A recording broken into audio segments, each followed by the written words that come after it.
instance, at a World Cup or at Olympic Games. And what happens, of course, is I know that I'm coming in here and there's going to be thousands of people, but the horse obviously doesn't, so he's looking a little bit surprised, and quite rightly so, to see everybody. Carl, just out of interest, the first horse is a horse by Florencio called Flower Vale Florens, and he's ridden by Kate Tailwheat. Kate Tailwheat for the past 15 years has been really successful with her dressage horses, most of you knowing her Grand Prix horse Oscar B. This horse has been very successful in novice classes. He's only Carl is Kate Tailwheat and Florens, and Carl had the chance of looking at this horse for maybe 5 minutes in the bottom warm-up arena on the first day he was here, so he hasn't worked with Kate at all. Thank you. Okay. So we know we're obviously starting with a 5-year-old horse, and the first thing that I always think about when I'm gonna buy a horse is obviously about its paces. Its breeding comes secondary. I try and look at that after I've seen it move, rather than just presume beautiful parents produce beautiful children, because that's not always true. And it's really the importance of looking for a worker with 3 good paces. And we've all seen over the last few years changes in dressage, and it's not always, certainly anymore, about the flashiest paces.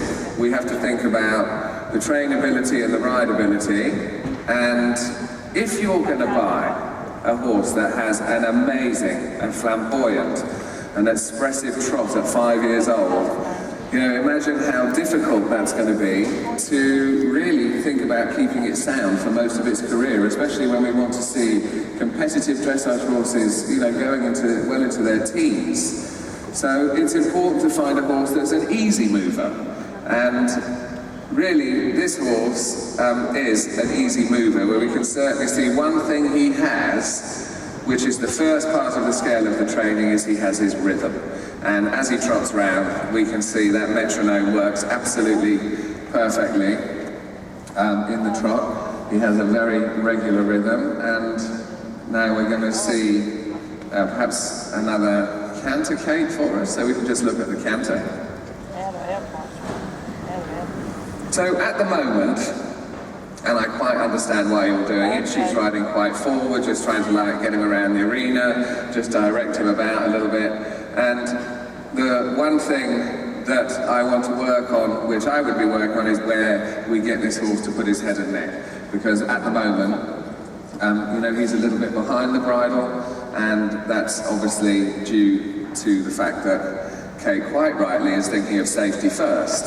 And we have to work on the way of going as we start to feel that he becomes rideable, which you can see him starting to relax.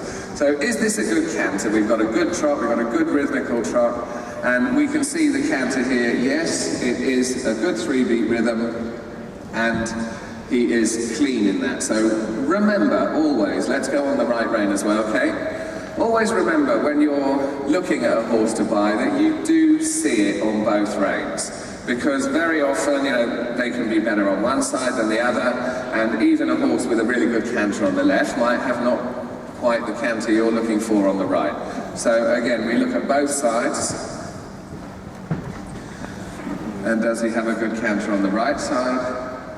Again, here you can see with forward riding, we're getting a good rhythm in the canter. And of course, relaxation, that's something that we all have to work for with the young horses. And I think, just looking at the way he canters like this, you can see when he finds a longer neck and a higher balance, he's going to have more lift in his shoulders as well. Is his hind leg good? Yes. It steps underneath him, we can see a bend through his hock, and the ability that he will be able to sit. So these are just the basics, looking for the paces. And does he look like a happy horse? I think he looks quite jolly. Anyway, he's certainly got a smile on his face. Now he's been locked in here.